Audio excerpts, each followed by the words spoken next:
You don't have to kind of work for the man. You don't have to necessarily conform, and there can be more to life than just getting a 9-to-5 office job, and actually you can make your own way and do your own thing and have lots of fun doing it. We've made some good decisions, but luck played a huge part in it. We caught the flat white wave really nicely. We caught the kind of silicon roundabout wave really nicely. And it was so lucky to have such an amazing first and prominent first location. Feeling that the need for this building was to be a meeting point, and then kind of the coffee thing just happened. We changed the layout of bars, and we realised we bought the wrong till system, and we realised we bought the wrong this, and we just slowly iterated and iterated and iterated. There were loads of mistakes and loads of challenges. If you've got the core of kind of something that people want, you can have enough breathing space to figure that out. Our eating habits are changing. We're demanding better dining experiences, and the food market has never been so competitive. Starting and succeeding with a food business is challenging, but some determined and passionate entrepreneurs are flourishing. These people have big dreams, big passion, and big drive. They are disruptors, change makers, and innovators. They see a positive future.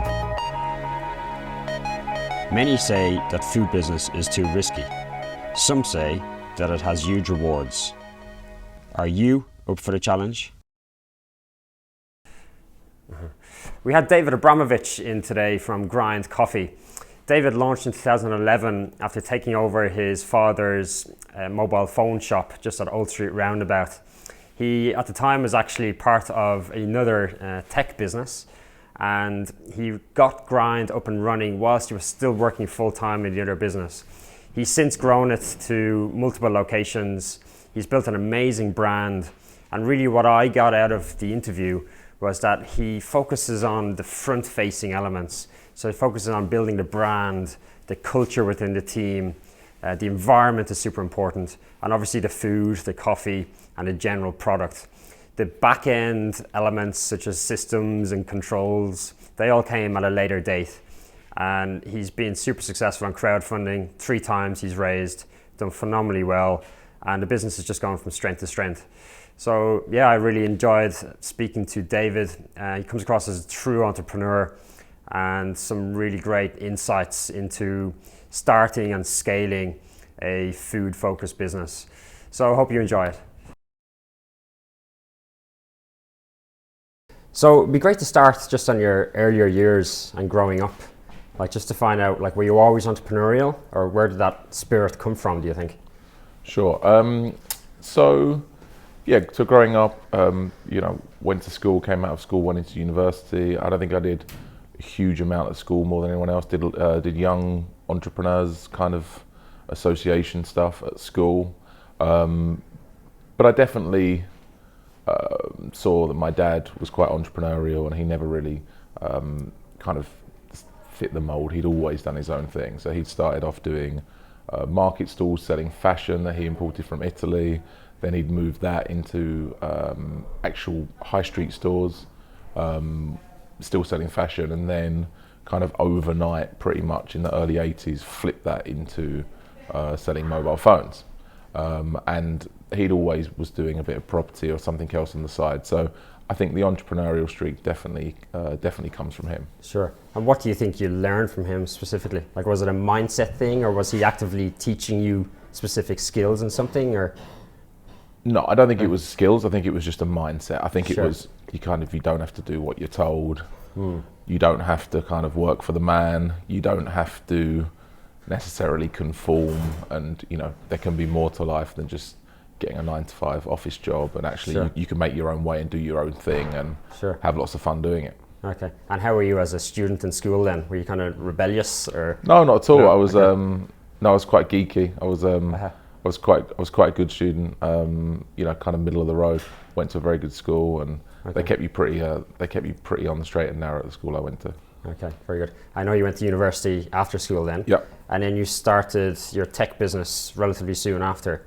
While we were still there, actually, yeah. Okay. So, I went to UCL, studied economics, Yeah. and my best friend from school, who kind of remains one of my best mates now, his dad invested in a couple of guys who were like starting to put together the shell of a startup business, and my friend Matt started working for them, just kind of helping them out a couple of days a week on starting to build some of the tech stuff, and then a few weeks in, he asked me to come over and help out as well, and then we became basically a founding team of 4. And so that was during my second year of uni, and during my third year I was effectively full-time at this business and did the degree on the side, because we only had to go to lectures 1 day a week or something. Okay, very good. And how did that experience help you, do you think, with, I guess, founding Grind and then to date now growing Grind? Yeah, I mean, the two actually overlap. So Grind was a part-time project for 2 years while I still worked full-time at Axitec, as it's now known. And I mean, it was an incredible experience. Like, it was like getting paid to do an MBA. We were 4 guys. We went and raised about 10 million quid from one of Europe's leading VCs. We scaled the business. We had, waves of McKinsey consultants coming in when things weren't going so well. We moved offices, and I was going all around the country and, dealing with fundraising, dealing with the shareholders. I mean, it was like a crash course in growing a business. And, some of the investors and some of the people from the VC firm later became investors into Grind, because they, were personally supportive of me, even though maybe the first business didn't necessarily work out. So you can't really separate the two stories. Like, okay. they were really, I don't think I would have had the confidence to do Grind had I not had the experience so young of going on the Axitec journey. Okay, and it was great that things seem to be moving so quickly. Like, it was an intense learning period, which is fantastic. Yeah, it was really intense. Okay, so what inspired you then, I guess influenced you to leave that, and what inspired you then to go off and start Grind? Yeah, so kind of back to my dad. So he as I mentioned, he had mobile phone stores, and he had a few dotted around London. Obviously, that business changed a lot over the years, and unfortunately, he got prostate cancer and passed away about 10 years ago now, which was, the worst thing that's ever happened to me by a million miles. And at some point coming out of that, I kind of realised that I'd inherited this small mobile phone business, and it was an okay business, but it certainly wasn't something that I was passionate about, and I didn't see a great future in it, because everyone just buys iPhones and has them shipped out now. Like that it changed dramatically. Sure. But one of the buildings was a small circular building perched on the edge of Old Street Roundabout. And by this point, I lived in Shoreditch.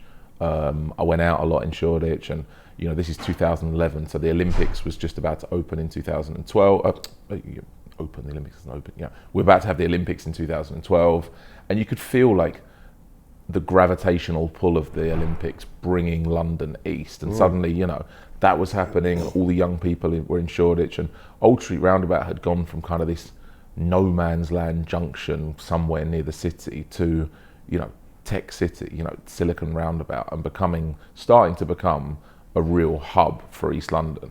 And this building was perched right on the edge, and I knew that I wasn't going to give that building back, and I was really attached to it as well. It was very sentimental. I used to work there when I was 13, 14 as a summer job. So really it was, okay, I want to keep this building, what's the best use for it? And that was kind of where the coffee thing came from. Okay, very good. I guess it was good timing as well. It's the perfect time. The Shoreditch was kind of coming into its prominence. It was really good timing. Yeah. Like we were, I always say when I tell the story, we've done some good stuff and we've done some good branding and we've made some good decisions, but luck played a huge part in Sure. it.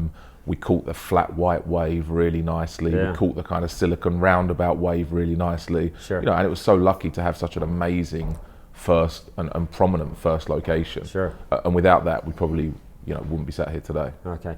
I remember I was actually running a restaurant in Stratford. Okay. So I started in 2011 and we scaled up to the Olympics. Yeah. And I remember that transition or shift, Yeah. like in the environment, the atmosphere just the vibe was completely different. Completely it just changed, flipped like 180 degrees. I mean, Stratford went from a bit of wasteland between kind of Leytonstone and Victoria Park to suddenly this huge thing. I mean, it was unbelievable. And it was so fast. Yeah. Very good. So why then did you start a cafe as opposed to something else? Like, did you consider different options, or was it always you wanted to open a cafe? Yeah, I actually don't have that much clarity over the exact decision-making process that led us into that. Like, it was obviously, I think, I was a bit all over the place at the time, given what had happened, and I don't really remember the decision-making process that clearly. I just remember feeling like it needed to be a meeting point, and that it was somewhere where people should be going and spending time, not walking past. And what do people get together to do? Well, they get together to drink coffee. And I'd seen around the world so much of the independent coffee scene starting to happen. I think that influenced the decision a lot, because that hadn't really got to London at that point. Like, London was quite late in adopting like flat white culture. So I think it was kind of seeing those things, and then this need, feeling that the need for this building was to be a meeting point, and then kind of the coffee thing just happened. Like it just, that the decision was made, and that was what I was going to do. And I don't remember a great like debate about should I do coffee or should I do something else, or it was just kind of get in and crack on. Okay. And I know you've partnered up with Kaz, your good friend, DJ. Again, was that a conscious decision that you felt you needed a partner, or was he influencing you on the coffee side of it? I know he's passionate about coffee. Yeah, and Australian as well. Yeah, so basically, so Kaz helped me set up the first grind, and obviously remains a shareholder. Basically, Kaz complained about coffee all the time in London, as all Australians like to do, and certainly like to do in 2011. And I don't understand it. Why have you guys done the kind of like the American coffee thing? Yeah, everything here's so great. Restaurants are so great. Everything's so great. But how have you got coffee so wrong? Where's the flat white? Where's the flat white? Like, you guys just have no idea about coffee. And that basically made Kaz the most knowledgeable person about coffee in my life. And, I knew that he was great at design. And, I knew he'd be helpful in helping me put together a cool brand and get the right vibe. And, he had some money to invest as well, because he'd done well from some of his records, and I didn't really want to fully fund it myself. So again, it was a very natural kind of, I'm doing this, do you want to help me out? Yeah, cool, okay, let's do it together. Like it was super, the whole lead in was very, very informal. Okay. And in terms of, I guess you had the idea, and how did you get that up and running? Like, how did you change the site into a cafe? Again, was it a formal process, or very casual and just kind of, I guess, dynamic process? It was certainly, I think dynamic would be a very nice way of putting it. Yeah, it's funny because today we're relaunching Shoreditch Grind, having just completely refurbed it for the first time since we opened. And we closed the site for 13 days to do that, but this is now, I've got a head of property, and the project's been 3 months in the planning, and it's like clockwork, and stuff built off site, and completely ripped out and turned around in 13 days, which is pretty quick. It was the opposite end of the spectrum when we first did it. We didn't employ an architect, so it was kind of like, build this here, build that there, drawing on the floor and that kind of stuff. And I remember we built the bar and then ripped it down because we realised we'd done it in the wrong place, and built it again. And Kaz flew his brother over from Australia to help because we needed some really cheap labour. And we were just completely making it up as we went along. It was very rock and roll. And I remember being there sanding stools at 5 a.m. before the first day we opened at 7 a.m. And the upstairs wasn't finished at all when we opened. It was a long way from a professional first site. Okay. Well, I guess that went some way to creating that kind of East London, Shoreditch kind of rough and ready style. Exactly, yeah. Luckily the building itself was very stripped back and mostly glass, and exactly. We were certainly played into the industrial thing. I don't think we had a choice because we didn't have much budget to do anything else. Sure. But and I remember writing a 5-page business plan for the asset finance company to try and lease 15 grand's worth of machine or something, because we completely ran out of money by the end of it. And I remember going to get my last 500 quid in the world, basically, to put in the till on the first day. It was properly bootstrapped, as they say. Very good. And in terms of challenges you had kind of starting up, what did you encounter? And also, I guess in hindsight, what would you have done different in that process as well? Yeah, a million challenges along this journey of growth, but we were very lucky to have such a good first location. And I think, we did a couple of smart things. Like we put a big cinema sign up outside, which people really liked, and we really focused on the staff and the product, and kept it ultra simple at the start. And that, because we did that, luckily, enough people came on day 1 and day 2 and day 3 and week 2 and week 4 and week 5, and it just built, and it was cash generative instantly. So we didn't put any more money in from the beginning, and that was really lucky, and really fortunate that it was like that. So that gave us a lot of breathing space to then fix all of the mistakes that we'd made, because we made loads. So we changed stuff, and we changed the layout of bars, and we realised we bought the wrong till system, and we realised we bought the wrong this, but we just slowly iterated and iterated and iterated. So there were loads of mistakes and loads of challenges, but if you've got the core of kind of something that people want, sure, you can have enough breathing space to figure that out. Sure. So it's almost focusing on the core offering and experience. Yeah, exactly. Which is the food, the drink, the team, the service, the music, which you're very keen on as well. Absolutely, yeah. And the environment. making it an experience, and the environment. And we really focused on that from the beginning. And that meant all the little operational and, food hygiene and regulations and all of this stuff, you could figure that out over the first kind of 6 months, basically. And the people coming through the door were able to help fund you figuring that out, and just basically gave you breathing space. Okay. And so then on to your second site. You took an Appear Here site, I think, wasn't it? Our second site was Soho Grind. Aha, okay. In Soho. And then, we did something with Appear Here.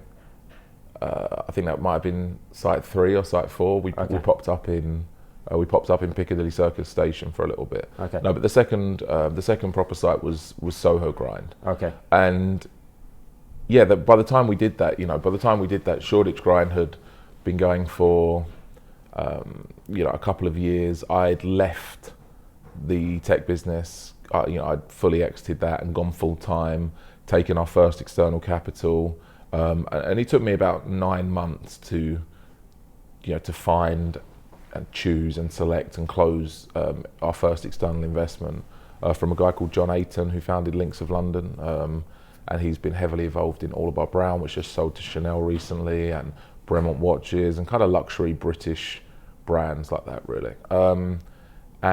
We lined up Soho, Piccadilly, Holborn, and London Bridge. I was lining those up while I closed the deal with them.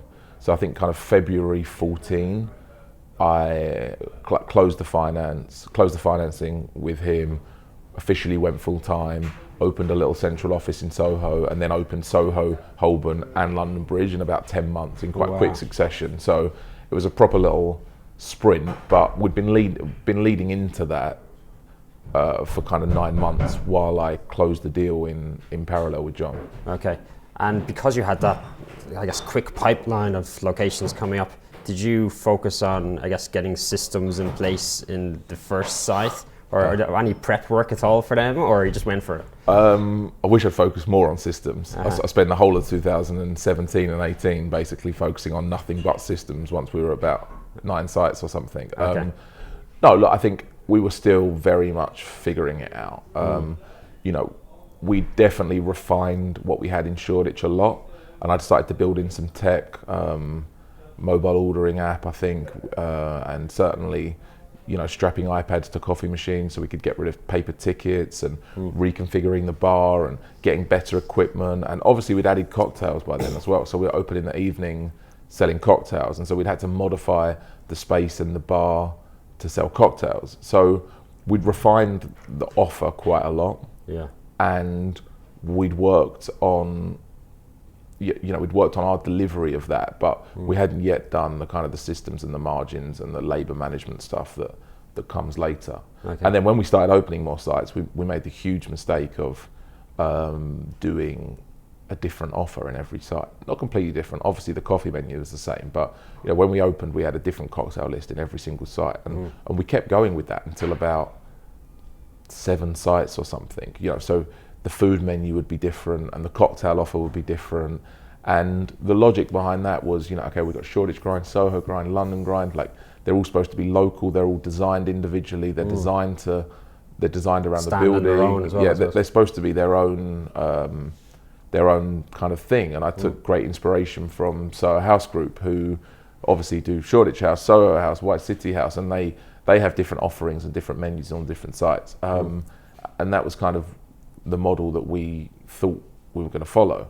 But then you realise kind of, 7 sites in, that this is just, all of a sudden I've got 400 different products across these sites, and I've got no idea where my margins are, or you're not getting efficiencies of scale. You're not getting any efficiencies of scale. Consistency's all over the place because, this dish hasn't been photographed and documented because you can't, because there's 400 of them. And so that was a huge learning curve, and we just continued to build in complexity to the business, basically, without realizing it. Okay. But it sounds like from the very early stages, for the first few years, like you're really focused on the customer experience. It's the kind of the front end, and then the back end kind of has refined as you've gone along. Yeah, but the most important was the front side, really. Now I think we're kind of best in class at the back end stuff, and we have videos on everything and training guides, and we have a grind academy where we onboard 20 people a week and train them, and margins and systems for days. But back then it was just all about, it was all about the front end. Sure. And we only really focused on the customer experience and how it was from this side of the counter. And I think, this is my first hospitality job. And I think, and same with Kaz, really. And I think that forced us, or that meant that naturally we were kind of good from this side of the bar and not from that side of the bar. So we let the people on that side of the bar who were good at it get on with it, and we just refined what they were making, how they were doing it, and the environment that the customer was in. Okay. And how do you choose your locations even now, or has your process changed since the beginning? It's quite a critical thing, obviously. It's the single hardest thing. Well, no, it's not the single hardest thing. Having a great team and keeping them motivated is the single hardest thing. But property is a big challenge because it's imperfect and it's opportunity driven. It's this corner or not. It's not, I wish it was this corner, but it didn't have these stairs, or it had better, it's defined, right? Like, it is what it is. So it's very imperfect. It's very opportunity driven, as I said. And you just have to be out there, be in touch with all of the agents, get to know all of the landlords. We've been very lucky that we've done lots of deals directly. So our second site, Soho, we took directly from Shaftesbury. Our site in Covent Garden, we took directly from Capco, who run the whole of Covent Garden, and kind of the list goes on. Like most of the deals, we've been speaking to landlords, and they like the brand, and then they say, "Oh, we've got this coming up. Would you like to have a look at it?" And then we have a look at it, and it's kind of before it's even hit the market a lot. But there's no silver bullet to property. You have to just be out there, know everyone, and then move really fast when you think you get the right opportunity. Okay. And look at a lot of sites, probably. And look at a lot of sites. I guess that process gets easier as you grow and you become more established. And do you know what? I think it gets harder. Really? Yeah, because when you know a bit less, you kind of don't see all the flaws in a site. Whereas like the more you know, the more you see every flaw in a site. So it's like, you get to know that, do you know what, the perfect thing for me is 3,500 square feet, single floor plate, floor to ceiling glass, listed building, flat entrance, needs an extraction route, needs this much power, and you didn't even kind of know all of those things at the start. So it's almost like it gets harder and harder because the standard of what you want and how fussy you are goes up and up and up. But you definitely get more experience. Sure, interesting. So you mentioned there a little bit about, let's say, economies of scale and getting systems and consistencies in place as you grow. But in terms of, I guess, getting the balance of the consistency of the brand elements so Yeah. people recognize that it's you. They're getting the same level of experience in each grind. Yeah. But you're also keeping a level of uniqueness, which is obviously, I think, more important these days. Yep. So the cookie cutter approach doesn't work anymore. Like, how do you get that balance? How do you achieve that? And especially, so you started in East London as well, just that Yep. quirky kind of hipstery style. Yep. And you've opened kind of more, I guess, formal locations like Canary Wharf and the city. Yeah. So again, how do you get that balance? Yeah, look, I think you just have to constantly evolve. So you can never stand still. Like, it's never finished. Like, it's never like, okay, this is the final menu we're ever going to do, or this is the final fit out we're ever going to do. You know, as I said, we've just going back around now, starting to refurb some of the earlier sites, and we're extending again and refurbing our site in London Bridge, which is one of our best sites. And I think we've always taken the approach, or I've always taken the approach of, over the years, it's about refining and defining what the key things that people come to you are. So what are the key brand elements and what are the key products? So, you know, for us now, we know that it's, you know, we like a big bar you can sit around. We love to use marble. We love to use marble for the tables. We like nice, comfortable furniture to create a relaxed environment. We like to enhance the natural character of the building, and we normally take listed buildings. So if there's some brick to expose, or a ceiling to expose, or some old floor tiles, or, you know, let's expose all of that, and then let's drop in the kind of the grind elements of the marble bar and the plants and the nice light fittings, and then let's, you know, put in our soundtrack, which we work really, really hard at, you know, from our recording studio in Shoreditch, and then let's drop in the team, and they're kind of, you know, they're the key elements to building a grind, and you just have to react a little bit to what you think the local audience wants. So our site outside Bank Station in Royal Exchange is a grade 1 listed building, you know, and I think only 1.5% of listed buildings are grade 1, so it ranks the same as Buckingham Palace, and which means you're incredibly restricted about what you can do. And we just basically filled the place with marble and made it quite high end, because obviously your average customer coming in there is wearing a suit, and they're going to feel more comfortable, and it feels more appropriate to have that kind of environment than, say, somewhere like Shoreditch, where it's obviously, you know, your average person is not wearing a suit and it's much more rough and ready. But at the same time, you've got to get consistency of brand, and that comes through the product and the service. So having the same flat white in every location, made exactly the same, in the same cup, the same specs, and, you know, consistency is just everything in hospitality, and you have to be consistent with the product. And if you can achieve kind of complete consistency of product, getting the brand across, but also make each one a bit of a unique experience, then that's a nice balance. Okay, very good. So we're all fully aware, obviously, of the high street struggling. Yeah. A lot of restaurant chains struggling. I think the hospitality sector in general, it's been quite erratic and Yeah. quite difficult trading circumstances, I suppose. You guys have done very well. I think in particular, 2018, you were 19% year on year, which is phenomenal, I think, in the current climate. How did you achieve that? What's your special recipe? Yeah, look, I think it's no secret that it's been incredibly challenging in the hospitality sector, and there's been a huge number of casualties, and obviously, you know, don't need to list all the names of the CVAs, I think everyone's aware, but and it's tough. Look, and we're not immune from that at all. And, you know, I know personally very well lots of the founders of lots of great businesses who are on a similar journey to us, you know, 1 site to 20 sites, wherever they might be on that journey. And everyone in particular has found the last 6 months to 9 months, I'd say, tougher than ever, particularly in the lead up to, you know, as all the Brexit stuff was happening at the end of last year and the election. It's been tough, and consumer sentiment and demand is definitely dampened, and then you start to overlay things like Deliveroo and people, you know, choosing to maybe stay in a bit more, and then the kind of the huge growth of the experiential stuff.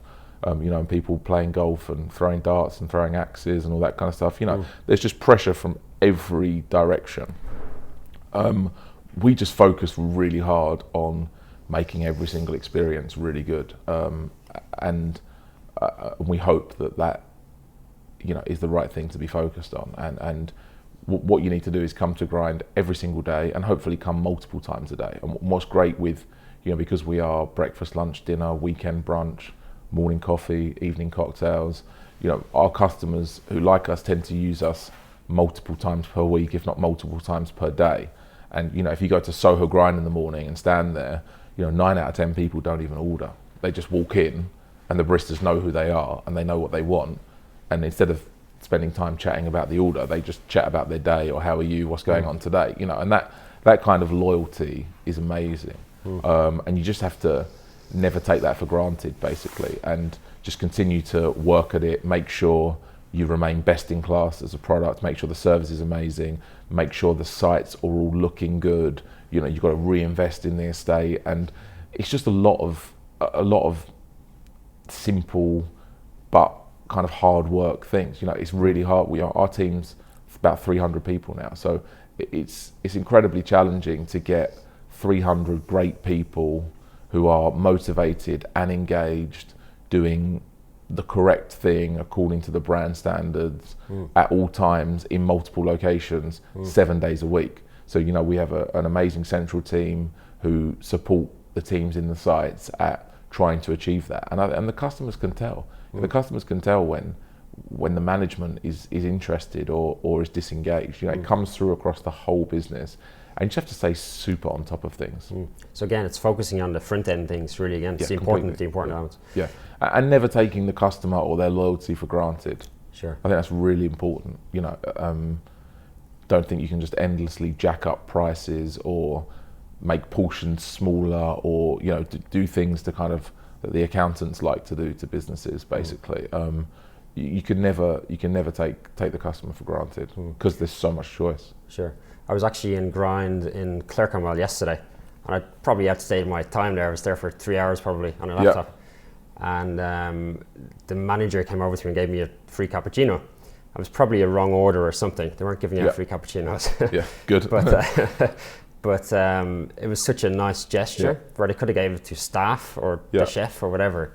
But that gesture coming over and say, would you like a cappuccino? It was like, wow. It was that wow moment. It was like, okay, amazing. They do care. Yeah.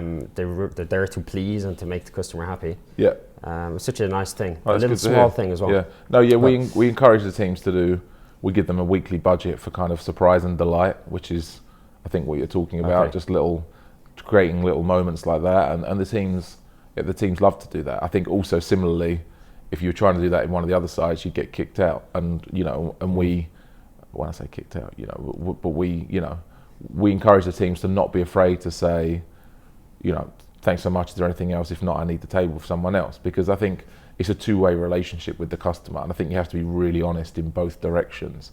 Because, if we've got a queue for people looking for a table, I'm afraid that we can't have you sit here and work for 3 hours. But at the same time, as you said yesterday, at the other end of that, if someone is there and we don't need the table, then do you know what? Let's get them another coffee on us and look after them. Exactly. And I think you build a relationship with the customer over multiple, over years sometimes. So I think that stuff's really important. Sure. And it's almost, I put it down to like a cultural thing, and it's emotional intelligence, and it's the intangibles, which really take you to the next level. So you mentioned team and people are probably the hardest thing. Yeah. And I probably agree, I think, in the industry at the moment. How do you find the right people? How do you keep them? And then how do you achieve that culture across multiple sites? How do you get that consistency? Super difficult. That's the big question. Yeah.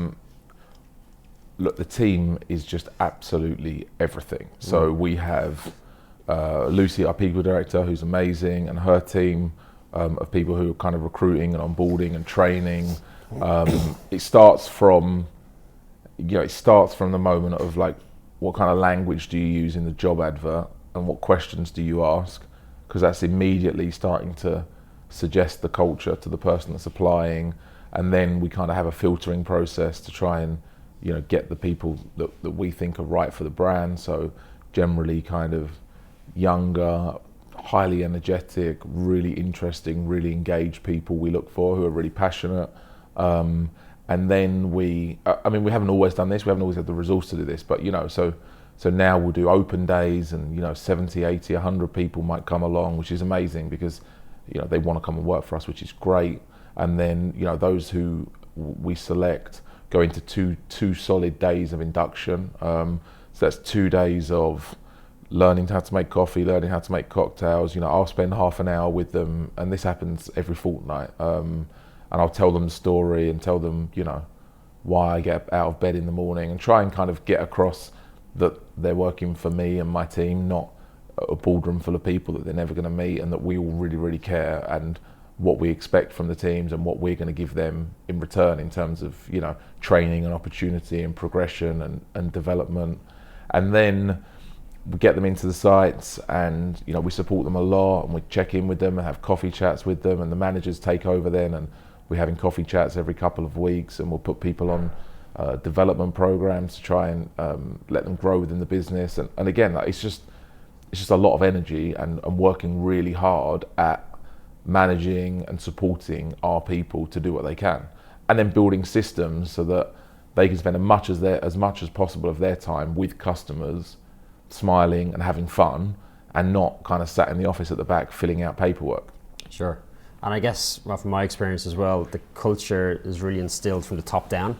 Yeah. So I guess it's how you're acting in and around the teams, and then the senior management team as well. Yeah, So, I think everyone talks about culture, and our people director is our director of people and culture, and we put it in the title because it's so important, and we have an amazing culture, and I think that grew without trying up into about 150 people, and it was only really then that we kind of realised, okay, we've got an amazing culture here, we need to work at maintaining it. So that means just things like communicating better with the staff, having Facebook groups where everyone can respond. We have something called Junior Board, which is where I spend a day with one nominated person from each site just talking about everything once a quarter, so that they feel really connected to me. And then I think obviously it's my job to set the culture and the approach of the business to the senior management team, who then go and kind of implement it on site. And we have lots of big parties and prizes, and send people on trips around the world if they achieve certain targets, and all that kind of stuff, basically to make it a fun place to work. And you can't fake that stuff. Sure. It has to be real. It has to, either it's a fun place to work and everyone's engaged, or they're not. It's quite black and white. Yeah, absolutely. Okay, so what are your plans then for growth? You've obviously grown quite quickly over the last few years. Is that growth expected to continue, or how do you see the future unfolding?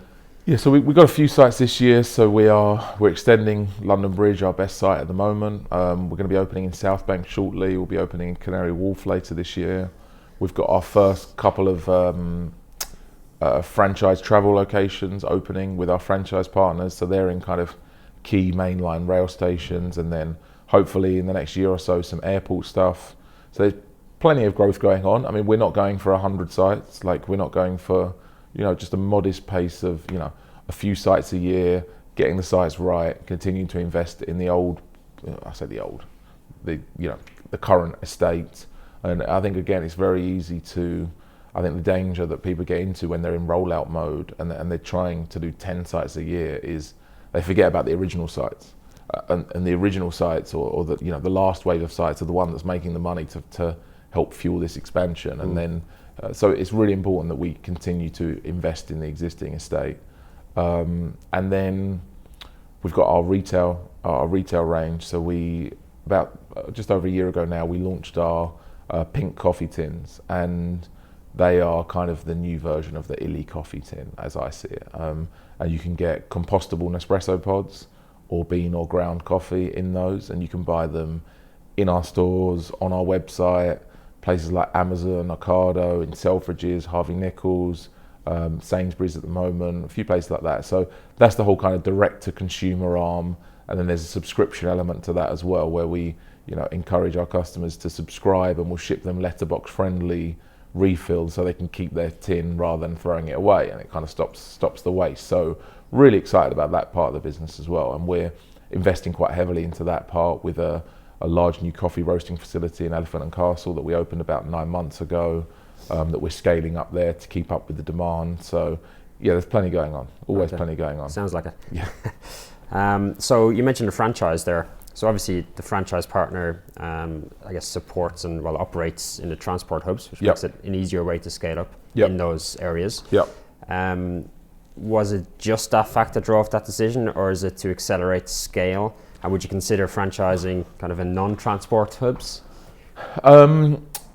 We're not looking at franchising outside of transport hubs at the moment. We would potentially do some joint ventures in key international cities with local partners, because we think that doing that's a safer and easier way to move into international sites by partnering with someone locally who knows the market and that kind of thing. Sure. But no, I think in terms of the travel hubs specifically, they're very demanding places to operate, and it's kind of a speciality operating in those locations. So if you think that, if you think how hard it is to operate any kind of hospitality business, if you then overlay the fact that all of the staff have got to be security screened 3 months before their first shift, and if you're talking about somewhere like Heathrow, and every bottle of milk has got to be x-rayed on the way in, when you overlay and then you overlay how busy it is, all day, every day, and the extended opening hours to virtually 24-hour opening in some of these locations,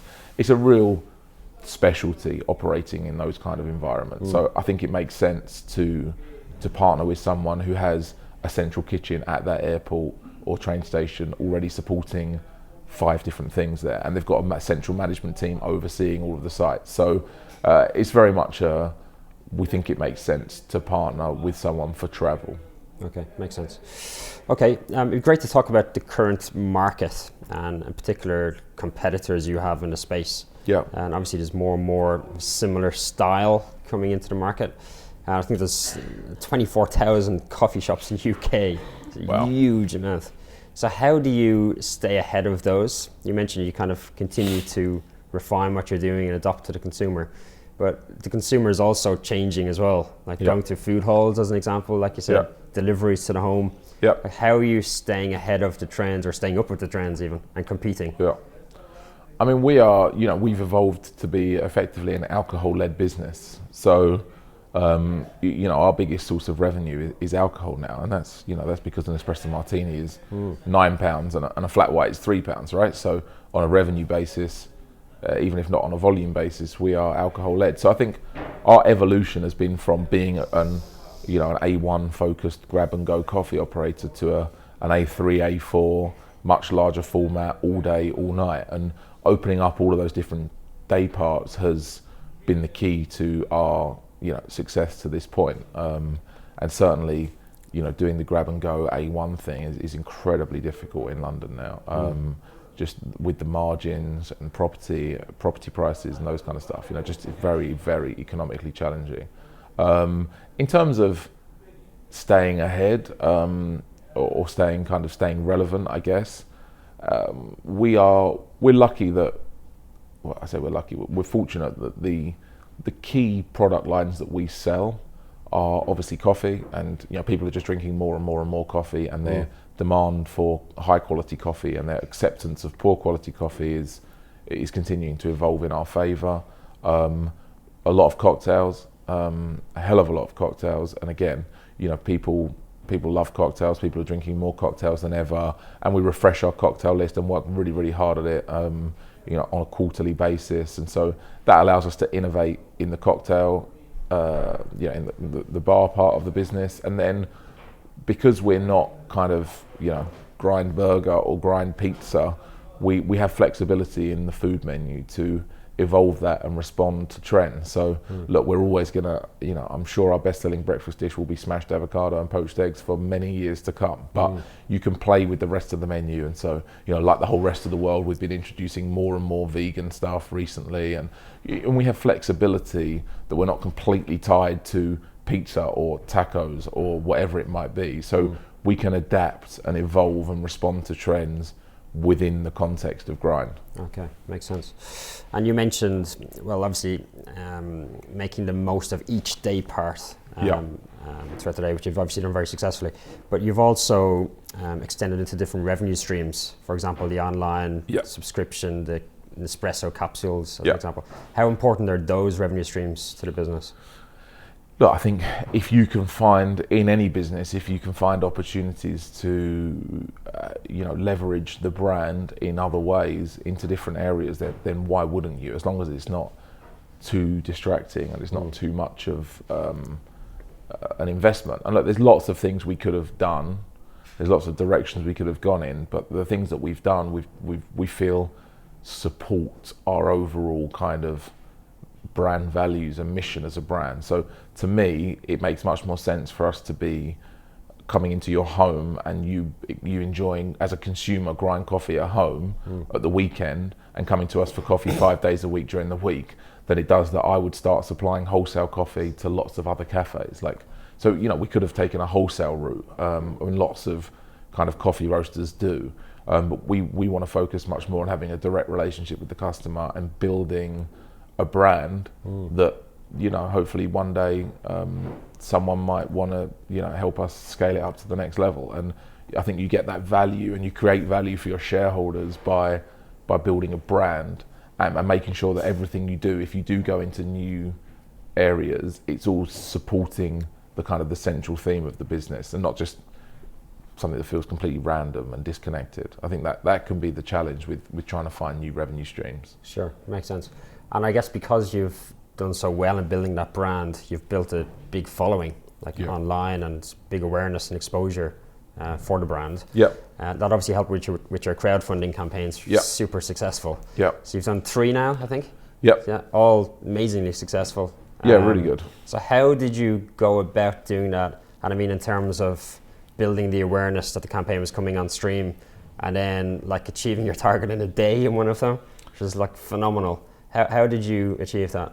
Yeah, I think, social media has always been an important part of the brand. And I think we talked at the start about some of the waves that we've ridden, and we definitely were lucky with the timing of the kind of the East London wave and the flat white coffee wave. We hit those quite nicely. And I think another one that we hit really nicely was the Instagram wave. When we started, we were using Twitter mostly, and then Instagram came out, and we quite quickly recognized that we thought Instagram was going to effectively take over and become the primary platform. And so we kind of quite early on ditched everything else, or certainly stopped focusing on everything else and focused very heavily on Instagram. And that grew our audience very quickly. And we made some conscious decisions, at one point I remember ripping out all the wooden tables and replacing them with marble because it looked better. And obviously now every beauty blogger now has a thing of marble at home where they photograph stuff on because it looks better. But this is this is very early days. And so while we never set out to, I think there's a balance between what we've done is make our products really, really presentable and make the places photograph well through using premium materials and high levels of design.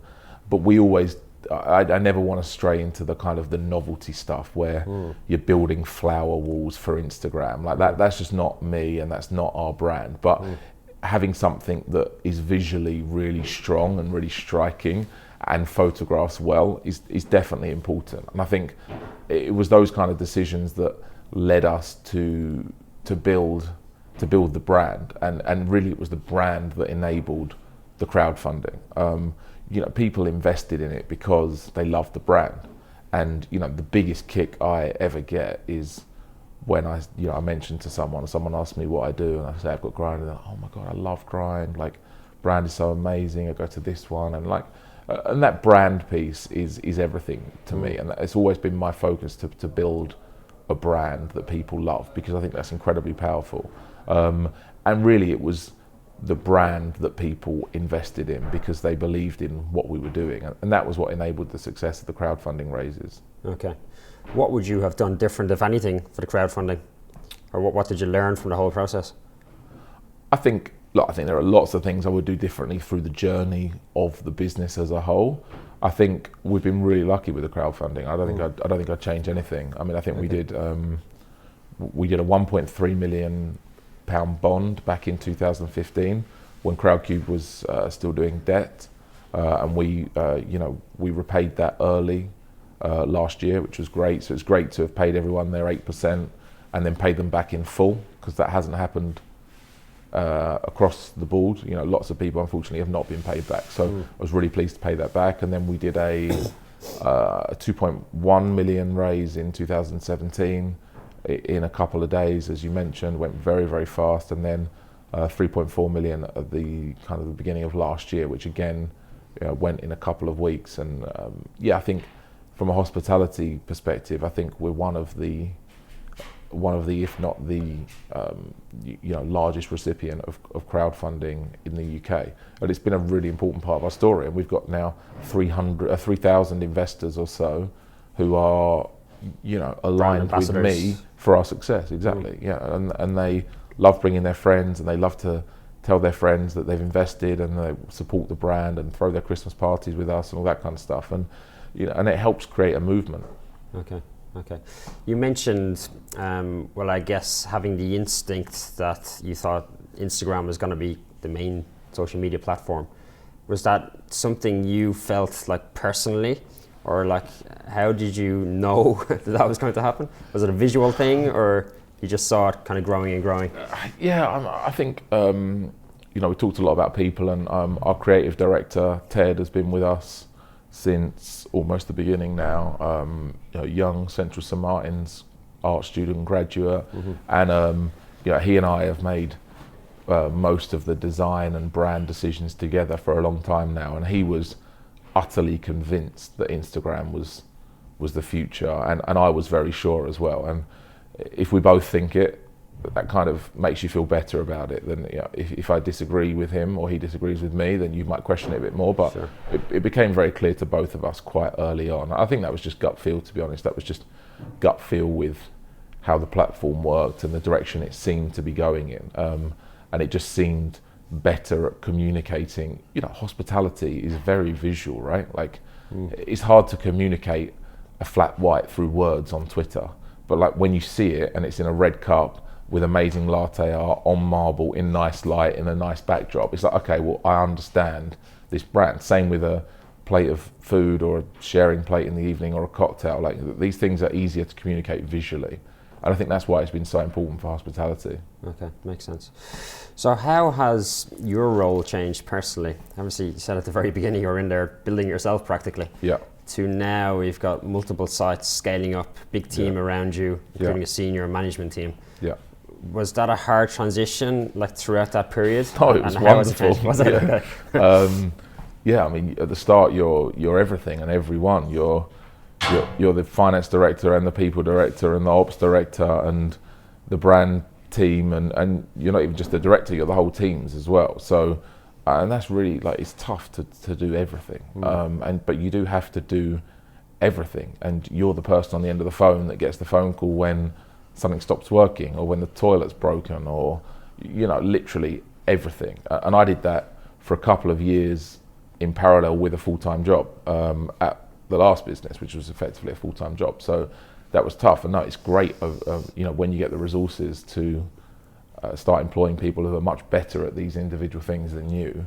It's great, and all of my senior management team are far better at their specialism than I ever was at pretending to do it. And I'm not kind of one of these people who finds it really hard to let go. I'm all over all of the detail and involved in all key decisions, but at the same time, it's kind of like, look, this is where we need to go. You and your team figure out how to get there. And increasingly, when we sit in management meetings, we get involved in these conversations, and it's just like, look, guys, listen, you don't need me to decide this. You know what to do. Let's move on, next point, because they know what to do. But it's my job to just kind of manage the culture, as we talked about, make the key decisions about how we're going to expand, where we're going to expand, and keep everyone really just motivated and engaged and heading in the same direction, and keep the organisation functioning well. Again, you're focusing on the right things, really, the key elements, the important bits, really. Yeah, exactly. And no one likes to be spoon-fed, Like if you treat people like children, they act like children. If you treat them like grown-ups, they tend to act like grown-ups, in my experience, almost exclusively. And you've got to choose the people that you trust. And if you don't trust those people, then it's just a waste of time. And if you micromanage them, you're demonstrating to them that you don't trust them. Sure. So what drives you personally, and what keeps you going, like through the tough times? Like, do you have something like really pushing you, or do you have, I don't know, a vision that you really want to achieve? And why is that? I think it's a combination of loving the business and being really excited by it and being really excited by the future, and being terrified of it all collapsing and it failing, and because that's, you know, I think at any level you're always scared that something's going to go wrong and it's going to break, or it's going to collapse in some way, and that would be awful. So I think it's, you know, a bit of carrot and a bit of stick kind of keeps you going, really. But I think you have to enjoy it on some level. Like, if you don't love it, it's never going to work. You know, for me, there's not a David outside of work and a David at work. You know, it's all just one. Sure. You know, and particularly in the industry that I'm in, you know, last night I met a group of my mates in one of my sites for some drinks, and at the weekend I'll probably meet my mum for brunch in one of my locations. So it's like, it's all very Merged. It's very merged together. Yeah, there's no, so you know, there's no kind of real work-life balance, because it's just not as clean.